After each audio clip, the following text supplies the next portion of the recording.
Okay, I'm President with American Outdoor News, and there were hunters, there were mountain men, there's still was. So thanks for taking the time to speak with us today. Hey man, this is going to be fun. So, let me ask you something. You are more of a primitive hunter. Yeah, pretty much. Okay, so what makes one sit down and say, hey, I want to hunt with a long gun? Yeah. How do you do that? Well, you know, my whole life I've been drawn to hunting, not because I want to kill stuff. And, you know, I've always enjoyed the hunt and the excitement of closing the distance and tricking my quarry, you know. But I've hunted so much throughout my life, and I know a lot of seasoned hunters, you know, feel that way, that there comes a point where you're not getting the thrill out of it, like you maybe your first 50 shot, your first roll to 22, you know. And now you migrate into, okay, I'm going to use a bow. Me, I found that primitive hunting, ever since I was a kid, I was throwing spears and low gun stuff. I just love the challenge of trying to get in close, you know, sometimes so close you can smell the breath. And that just gives me a lot more fulfillment when I'm in the field trying to, you know, be successful with my spear and my low gun.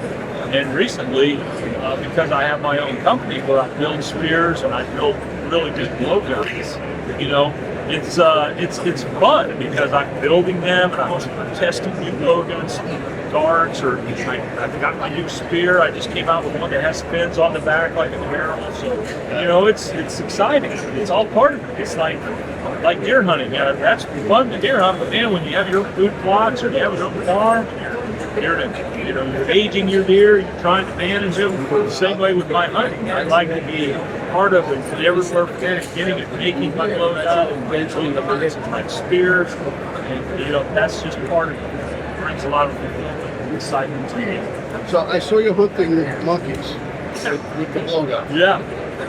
What was the distance and what kind of lung capacity and accuracy do you need to actually hit your well? Yeah, well, you want to be accurate. And I've learned it in Africa where I use poison, which, you know, patches it where you can. What you're talking about, we saw that on YouTube, possibly on television. Those have to be lung hits. Yeah. And so you wait for that monkey to give up the shot, you know, but they're quick. And a blow dart only travels about 100 to 3 feet per second if you get a good fast blow with it, you know. Yeah. But, you know, so they're relatively quick enough to get out of the way unless you let them get really close. Yeah. So I set up my baits so that the monkeys were in there at about 5 to 9 yards, somewhere in there. That's still a distance for the bull gun. Yeah, but if I've got a rest and I'm on them and they show me the heart and lung area, pretty much they're going to get it. And you know, I use good little darts. I make a 3-blade now. It's thin. It's called a red tail. I sell them on the website, slotmaster.com. They're injection molded and sharpened as a razor, and I can kill any big game animal with them. A monkey or a baboon doesn't have a chance. So what's the biggest game you can shoot on the low gun? Well, I've killed black bears. Oh yeah. Holy shit. You can watch it on YouTube. This year I killed a really nice stag in New Zealand. Killed some whitetails. Killed a beautiful mule deer in Mexico last year, or the year before last. And you know, anything you can get within range that's showing its vitals, you put a razor dart in it. If somebody shoots me right through here and out the backside with my razor dart, I got about 15 to 20 seconds to say my goodbyes, because that made me take down big game.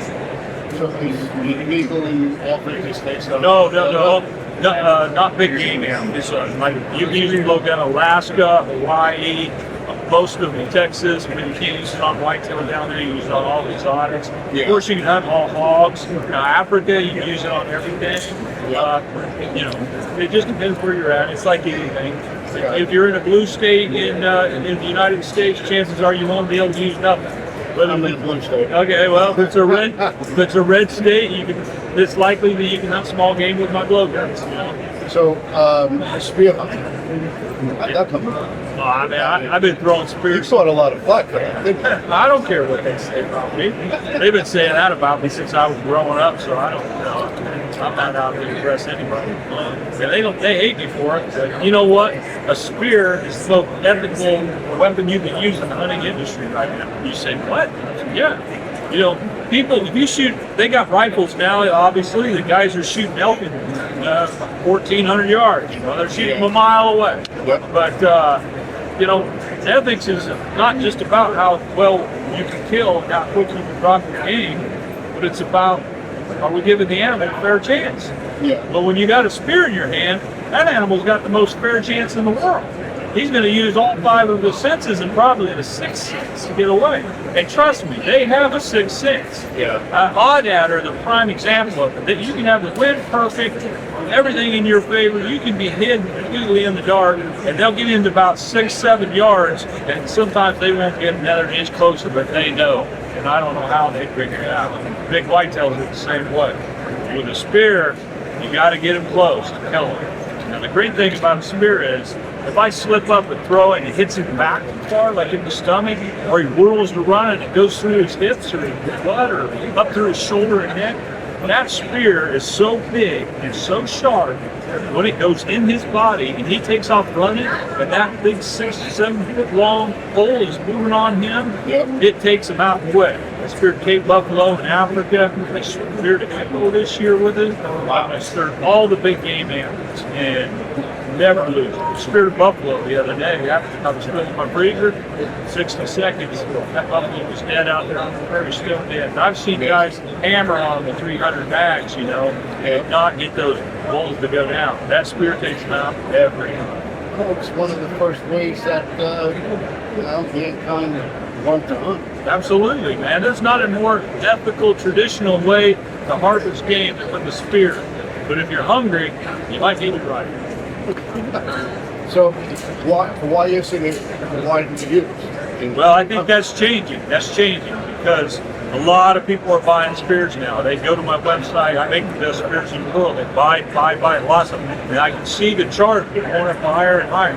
Now there's other states making legal spear whitetails in Nebraska. It looks like that Arkansas is going to make it legal this year in Arkansas for bears and deer. And when they do that, you can bait down there, which exponentially makes it easier to spear an animal. So I'm very excited about it. You can spear in Texas, you can spear in Hawaii, spear all the big game animals in Alaska. There's a few great states left that we live men are men and we can hunt as our ancestors did or our forefathers. And So, I appreciate those states that are, you know, willing to fuck the crybabies out there and the liberals that are trying to take them from us. Yeah. And they stand by their code and let us hunt like we do. so what do we need to do to make them more widely accepted in the United States? You know, you've all heard it before. If you need to change something, you've got to call your state rep. You know, you got to ask your game fishing director, why can't we spear hunt? You know, what do we have against spear hunting? It's the most ethical means there is. So why can't I hunt big game animals? Yeah. You know, spear hunting would benefit every game and fish. Arizona, for example, if you live in a good spot in Arizona where there's big bull elk, you wait sometimes 15 years to draw a tag. That's because the game fish are trying to manage the resource and get as many people access with as limited amount of kill as possible. Because if they let everybody hunt, they'll kill all the elk. There won't be none left in that unit. But if they would allow us to spear hunt, the success rate by spear hunters would be less than 4% probably. Yeah. And so, which would allow numerous more people to go elk hunting. I know personally that I would rather sit in the trees for 15 years and kill one elk than to not be allowed to hunt at all. Hunting is about listening to the bulls in the timber bugling, seeing all the other creatures, being in the wild, being part of nature. It's not about drawing blood. That's an end result. And if they let us spear hunt in these things, the game and fish could raise tons more money, not hurt the resource, and give guys the opportunity to hunt elk. They may not kill many of them, but who cares? It's their option. If they want to give, you know, $1,100 to come to Arizona and hunt a big bull, knowing that they're going to have a spear in their hand, it's going to be tough. that's the choice. That's the challenge. And so it makes no sense to me why any state would make it illegal to use a spear. It's sad, it's a travesty, and I beg for, anyone that has any kind of influence out there with your state reps or with your fishing game to speak up. And if you're on the fishing game board and you feel that I may be talking about something that makes sense, hey, give me a call. I'd be happy to, fly out to your state and talk to your game and fish as I have with other folks, and give you the real facts about your. So you had an incident where you actually speak yourself. Yeah, I dropped it. Well, I didn't really spear myself. I had my spear in a tree, razor sharp, and my camera dropped out and it fell on the ground. I was halfway down the tree and I slipped on a branch. Well, I forgot to secure my spear. It'd be like putting your 12 gauge up there with a slug in it pointing down and not securing your gun and flying it down. Yeah. But when I shook that tree, I shook my spear loose. And it came down and it went into my thigh. So that was a pretty long day. How'd you get out of there? I had my camera up at the top of the tree and my water, but I couldn't move my leg. I pulled the spear out and I had to stop the bleeding, and that was a nightmare. I couldn't climb back up the tree to get my radio, so I had to wait till dark till my PH come looking for me. Wow. And I kept my composure, thank goodness, and looked through it. It could have went either way. It turned out. Excuse me. Yep, that was quite a deal. But yeah, I love spear hunting, and I sure look forward to doing it over and over and over. Angie says she's the better spear hunter. Yeah, she says a lot of things. Angie actually is probably the one of the best spear hunters in the world. She is patient, is extremely accurate. When you put patience and accuracy together, she never drops a spear unless it's right. And never seen her lose an animal. She spears them, kills them outright. And they usually die fast, but she's involved. She's a killer. She's a little mouthy, but other than that, she's pretty good. She backs it up. Yes, she does. So what's next? Well, I'm not spear hunting, but I'm going to try to kill my first desert bighorn for next week when I'm going down to Sonora, Mexico. It's a little dangerous down there, but I'm looking for a good hunt. Do some predator calling with my Fox Pro, and you never know what's going to happen when you're in Mexico. Yeah, that's a fact. There might be, Hunted by the cartel. well, there might be some stuff down there. You go to Mexico, you leave it in Mexico. You don't know what's going to happen. Yep. All right, well, I appreciate your time. Hey man, you're doing a good job. That's good. Great magazine. Man, proud of you. That's fantastic. Soul handedly did that yourself. That's fantastic. Keep up the good work. That's good. Good for America, good for the hunter. Absolutely. All right.